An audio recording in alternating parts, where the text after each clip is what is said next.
کسی که زیر قرض و بدهی و پرداخت نکنه حج عمرهش قبول هست؟ بله، حج عمرهش قبوله. کسی که حج برود و اینکه مثلا قرض داشته باشه، وام داشته باشه، از کسی حق الناسی برگردنش باشه، حج ربطی به این موارد نداره. حجش از نظر شرعی قبول هست، حجش رو انجام داده. اما این که آیا حج بکند یا حق مردم را بدهد، کدوم اولویت دارد؟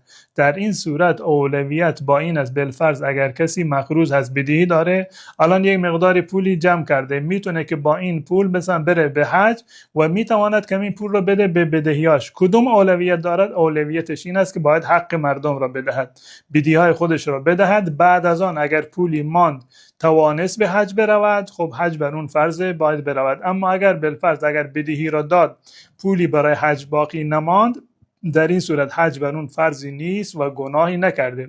این که حق مردم را بالا بکشید، به تأخیر بیاندازید، این گناه است. اما این که حج را در صورتی که توانایی ندارید، در صورتی که وامت را پرداخت بکنید و به حج نرفتید، در این صورت گناهی برگردن شما نیست. اولویت با همین است که باید حق مردم را در واقع پرداخت بکنید و تأخیر نکنید.